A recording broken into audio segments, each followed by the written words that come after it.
After sitting behind a tractor for about a quarter of an hour, I finally was nearing my destination.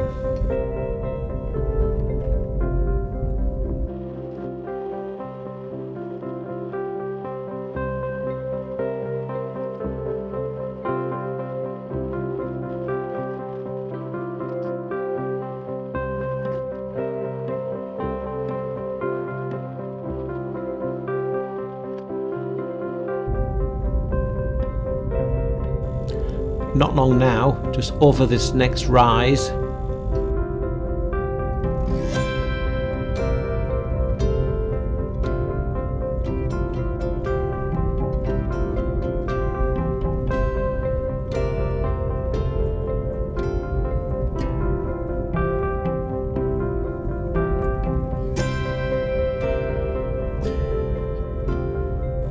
Oh damn it, I've missed the light. Right, when I arrived, I decided to take a picture of this little hut here, but the sunlight was just catching the top of it, so I quickly set it on my automatic landscape settings, which is a 3-shot bracket, 2 stops apart, at 100 ISO, f11, and whatever the camera thinks the shutter speed is, and it did a good job as sort of usual.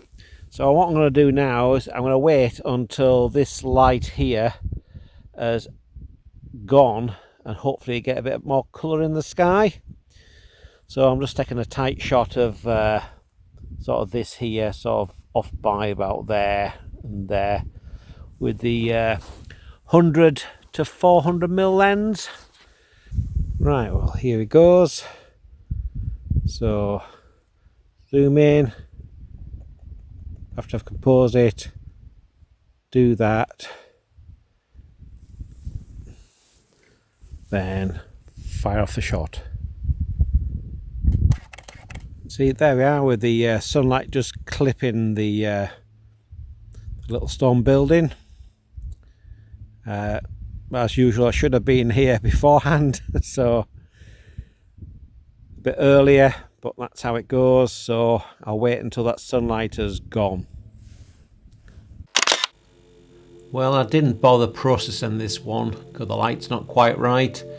I think it might be alright if you had a few more clouds or a few patches of shadow on the horizon to sort of like set it off. So continued on and took some more shots. Go there. 10 times magnification, use a bit of contrasty part of the subject to focus on, and using the old remote, fire it off. There's a bracket, and see that's one overexposed one, delete that one under, delete that one. There you have it, a nice well exposed shot. Put the histogram on. Yeah, it's all within the dynamic range of the sensor. So that's a good shot. I can play around with that in post-production, and here it is. I didn't bother processing this one because there was better to come.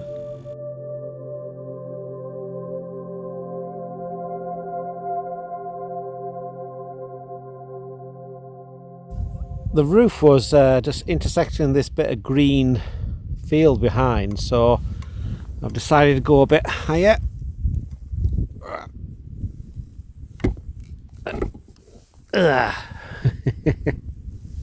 See if that makes a difference. Well, that's a bit better. Going a bit higher has put that green field higher up in the frame.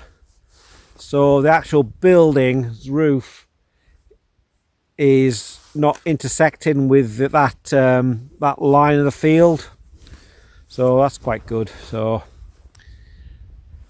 I'm sort of getting to it. I've just too tired today to do anything radical. I was going to go to the Lake District, but I couldn't face all the crowds. It's a Sunday and it's nice weather, so it'll be absolutely packed. I didn't fancy sitting behind a bus in Borrowdale or somewhere waiting for the traffic to subside, so I've come out to Spade Adam. That's over there behind you is the military side of the it's a military range, so it's not a live firing range as such. It's a testing range, a practice range, so they don't use lots of explosives, but they do use some, you see, so you can't really venture on that side of the road, otherwise you might tread on something that might go bang. But this side you're fine. So, well, I hope you're fine. There's no sign saying don't go on this side, so that's about it. So I'll just sort of stay a little longer and see if I can get if the sky gets any more pink in it. It seems to be going a lot more pinker now, you see, and you get that, was it Earth Shadow, I think that's it, so that might be quite good as well behind it. Add a bit more interest to the whole of the scene. So I'll take a few more pictures. It's a pity because there's where is it? There's the moon. You see it there? Where's it? Can't see the moon. Where's the moon gone? Where's the moon? No, oh, it's too high. Where's the moon gone? Oh, it's there. There's the moon there. Oh, there's the moon there. It's a beautiful picture of the moon, but it's just too low in the sky. I mean, too high in the sky, sorry. So, just hang around and see what happens. I had to use luminosity masks to lift the stones on this building slightly because the tones were just the same as the grasses behind and in the foreground, and it tended to blend in.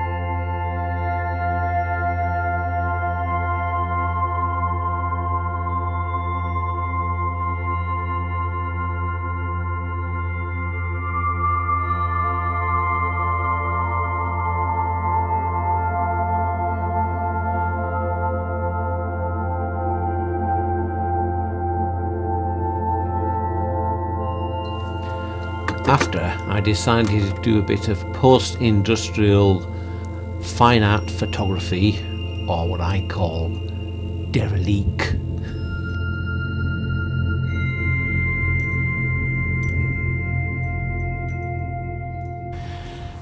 Well, I've come to photograph these old petrol pumps. I'm at Gilsland. I think I'm just in Cumbria, I think the border might be about 50 feet between me and Northumberland. I'm at this place that does the white lines on the road, so that's that plasticky stuff that melt onto the roads, but all that white sort of stuff over there, so that sort of ruined the shot. I was hoping for a more dirty sort of looking, but I'll use this as a test shot. I'm doing a low exposure, that's over a minute now. I'll give it a minute 30 and see what happens. Right, I'm going to try 4 minutes, see what that turns out like, because the light levels are dropping quite quite a lot. Well, that's a 1 minute mark. 1 minute 30 and there's a car coming. I think if I put my hand over the thing it might help.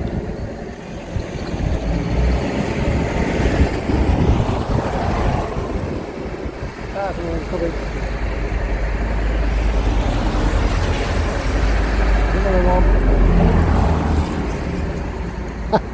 I'll see what happens with that one.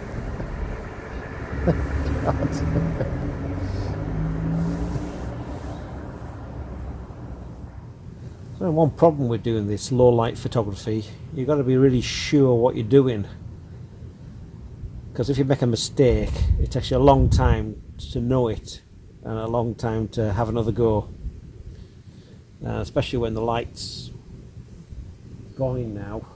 We get a bit of moonlight in, and this is probably getting mostly lit by street lights.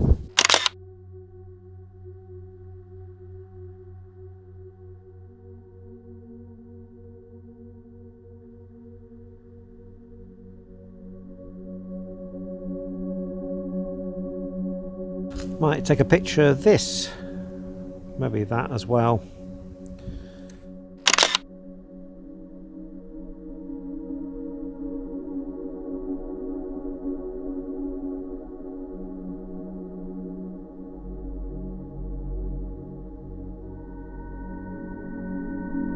Thanks for watching this video. Please give me a thumbs up and subscribe to this channel.